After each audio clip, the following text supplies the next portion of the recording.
மகாராஷ்டிரா மாநிலத்தில் முஸ்லிம்களுக்கான இடஒதுக்கீடு 5% என்பதை இந்த அரசாணையை ரத்து செய்திருக்கு, சட்டத்தை ரத்து செய்யுது. அப்படி ஒரு அரசாணை 2014 இருந்த அரசாங்கம் முஸ்லிம்கள் ஓட்டு வங்கிக்காக அப்படி அரசாணை நிறைவேற்றினாங்க. சட்டமாக்க எந்த ஒரு முயற்சியும் எடுக்கல.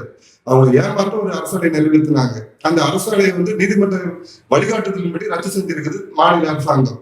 உண்மையிலே தேசத்தின் மீது பற்றுள்ள எவனுமே வரவேற்கத்தான் செய்வான். ஏன்னா மதத்தின் சார்பில் கொடுக்கப்படும் இடஒதுக்கீடு என்பது தேசத்தை துண்டு துண்டாக்கும் என அம்பேத்கர் சொல்லியிருக்காரு.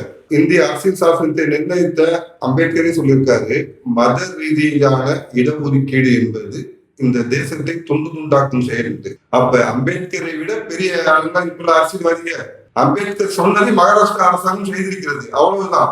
இங்க தமிழக பஞ்சாயத்து குதிக்கிறாரு உட்காந்துட்டு, முஸ்லிம்க்கு அப்படி பண்ணிட்டாங்க இப்படி பண்ணிட்டாங்கன்ட்டு. எனக்கு ஒரே சந்தேகம், மதசார்பற்ற அரசுன்னு சொல்றீங்க, அப்படியே மதத்துக்கு ஒரு சட்டம் கேட்கிறேன். இந்த தேசத்துக்கு இந்த தேசத்தின் கலாச்சாரத்தை பண்பாட்டை உன்னால கடைபிடிக்க முடியலன்னா அப்ப எதுக்கு இந்த தேசத்துல இருக்கிற? உனக்கு எந்த கலாச்சாரம் முடிக்குமோ அந்த கலாச்சாரம் உங்க நாட்டுக்கு போயிரு. என் வீட்டுல உட்காந்துட்டு எனக்கு குளிச்சு எனக்கு எங்க வீட்டுக்கு வரையா, எனக்கு டெய்லி குளிக்கணும், டெய்லி சாமி கும்பிடணும். என் வீட்டுல உட்காந்துட்டு நான் குளிக்க மாட்டேன், வாரத்துல தடவை குளிப்பேன், நான் நடுவீட்டுலதான் படுத்துவங்க அப்படின்னா நான் என்னால அனுமதிக்க முடியாது. எனக்கு இடைஞ்சலா இருக்குது. இதுல அவனுக்கு 5% இடஒதுக்கீடு கொடுக்க சொல்றீங்க உட்காந்துக்கிட்டு, எப்படி முடியும்? இந்த தேசத்துல பாருங்க, இது குண்டு வச்சு யாருன்னு பார்த்தா சொல்லுவாங்க, கள்ளக்கடத்தல் பண்ற யாருக்கு இந்த திருவனந்தபுரம் போய் கேட்டு பாருங்க, தங்கத்தை எங்கேருந்து வச்சு கடத்திட்டு வரான்னு சொல்லுவாங்க. இந்த கடத்திட்டு வரவன், கள்ளக்கடத்தல் பண்றவன், கஞ்சா கடத்துறவன், ஹவாலா மோசடி பண்றவன், இவ்வளவு பேர் இவங்கதான் இருக்காங்க. இவங்களுக்கு நீங்க 5% இடஒதுக்கீடு கொடுத்து என்ன கிளிக்க போறீங்கன்னு கேட்கிறேன். இதுல என்ன தேசத்துக்கு நலன் விளைங்கிற போது? அம்பேத்கர் சொன்னது ஒண்ணு, மத ரீதியிலான இடஒதுக்கீடு என்பது தேசத்துக்கு துண்டு உண்டாக்கும் செயல். நீ இந்த மாதிரி சமூக விரோதிகளுக்கு கொடுத்துக்கிட்டு என்ன செய்ய போறீங்க? இந்த தேசத்தை என்ன செய்ய காத்திருக்கிறீர்கள்? வந்தே மாதம் பாட மாட்டான், பாரத் மாதாவை துதிக்க மாட்டான், இந்திய கலாச்சாரத்தை போட்ட மாட்டான், இந்திய பண்பாட்டை போட்ட மாட்டான், தமிழ் கலாச்சாரத்தை கடைபிடிக்க மாட்டான். அப்பேற்பட்டவனுக்கு சலுகைகள் ஏன்? என் வீட்டுல நீ விருந்தாளி வரையில என் வீட்டுல தங்க வரியா, என்னுடைய இதை நீ கடைபிடிக்கணும்.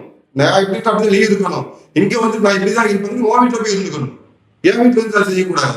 உனக்கு எந்த கலாச்சாரம் பிடிக்குமோ, இந்த இந்திய கலாச்சாரம் பிடிக்காது, பாரத மாதம் கும்பிட மாட்டேன், நீ உனக்கு எங்க கும்பிடக்கூடாதுன்னு சொன்னா அங்க போய் உட்காந்துக்கும். இவர்களை போன்ற ஒரு எப்படி சொல்றது, இவரு நம்ம தமிழக பஞ்சாயத்து ஸ்டாலின் மதசார்பற்ற கூட்டணி வச்சிருப்பாரு. அதுல முஸ்லீம் லீக் இருக்கும், முஸ்லீம் முன்னேற்ற கழகம் இருக்கும், மனிதநேய மக்கள் கட்சி இருக்கும், கிறிஸ்தவ முன்னேற்ற கழகம் இருக்கும், கிறிஸ்தவ நல்லெண்ண கழகம் இருக்கும், இந்து சிலைகளை உடைப்பு, இந்து சாமி சிலைகளை உடைப்பு சிறுக்கு மாநாடு நடத்துற தவ்ஹீத் ஜமாத் கூட இருக்கும். இந்தியா முழுவதும் பயங்கரவாத செயல் ஈடுபட்டதால் தடை செய்யப்பட்ட பிஎஃப்ஐ அரசியல் பிரிவான எஸ்டிபிஐ இருக்கும். இவ்வளவு பேரையும் வச்சுக்கிட்டு இதுக்கு பேர் மதசார்பற்ற கூட்டணி. ஆனா இவங்க என்ன செய்யற, இப்ப ரம்ஜானுக்கு இது தண்டனுக்குல நோன்பு கஞ்சிக்கு இது ஏன்னா ரொம்ப கஷ்டப்படுறாங்க. கோயில் ஆலயங்கள், இந்து ஆலயங்கள் பூரா அரசின் கையில். ஆனா எத்தனையோ கோயில்ல ஒரு பேரை தீபம் ஏற்ற காசு இல்லாம தீபம் ஏற்ற முடியாம எத்தனை கோயில்கள் பாலடைந்து போய் கிடக்கின்றன, பழங்கால கோயில்கள் சிதிலமடைந்து கிடக்கின்றன. அதெல்லாம் சரி துப்பு இல்ல, கொண்டு கொடுத்துட்டு இருக்காங்க. சரி, இது கொடுத்ததுனால அவங்க நாட்டுக்கு விசுவாசமா நடந்துப்பாங்க, நம்ம தேசத்துக்கு விசுவாசமா நடந்துப்பாங்களா, நம்ம பாரத மாதம் துதிப்பாங்களா, நம்ம பாரத கலாச்சாரத்தை ஏற்றுப்பாங்க? அதுவும் கிடையாது. உதாரணம் பாருங்க, இங்கிலாந்து, பிரான்ஸ், ஸ்வீடன் இங்கெல்லாம் சிறுபான்மை அகதிகள் போட்டு சலுகைகள் கொடுத்தாங்க. இன்னைக்கு லண்டன்ல போராட்டம் பண்றான், சரியத் சட்டம் உங்களுக்கு வேணும் அப்படின்னு சொல்லிட்டு. இது எங்க கொண்டு நிப்பாட்டு அந்த தேசம் நிம்மதி இல்லாம இருக்காங்க, பூர்வடி மக்கள் பயந்துட்டு இருக்காங்க. அதே நிலைமையை இந்தியாவுக்கு கொண்டு வர பாக்குறாங்க. அதுல நம்ம ஸ்டாலின் முதன்மையா நிற்கிறாரு. அவங்க பண்ணா தப்பே கிடையாது, நம்ம பண்ணது எல்லாமே தப்பு. திருப்பரங்குன்றத்துல காலகாலமா தீபம் ஏற்றிட்டு இருக்கோம். ஆனா இப்ப தீபம் ஏற்றமான தப்பு, மதக்கலவரம் வந்துருமா? ஆனா அதே திருப்பரங்குன்ற மலை மீது சிக்கந்தர் ஒரு இதை சமாளியை வச்சுக்கிட்டு அங்க போயிட்டு கந்தூரி விழா முஸ்லிம்கள் கொண்டாடலாம். அப்ப மதக்கலவரம் வராது.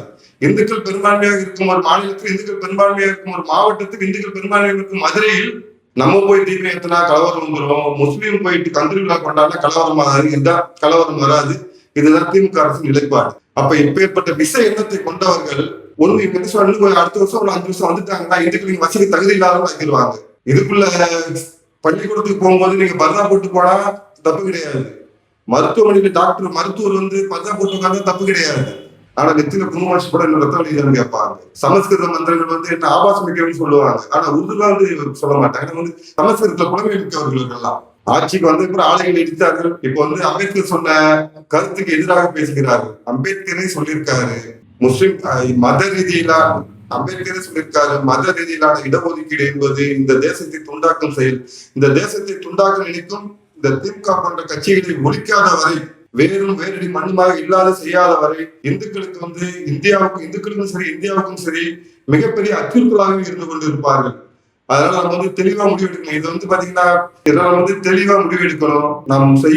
நாம் எடுக்கும் ஒவ்வொரு தவறான முடிவும் நம்முடைய வருங்கால தலைமுறையை பாதிக்கும், வருங்கால சமுதாயத்தை பாதிக்கும், நம்ம நாட்டை துண்டாட செய்யும். ஆனா இந்த மாதிரி மதசார்பின்மை பேசிக்கொண்டு மதத்தை குறித்து தொங்கிக் கொண்டிருக்கும் இந்த போலி அரசியல்வாதிகளை தூக்கி எடுப்போம். தேசத்தை நேசிக்கும், தேச வளர்ச்சிக்கு வித்திடும் அரசியல்வாதிகளை வரவேற்போம், அரசியல் கட்சிகளை வளர்ப்போம்.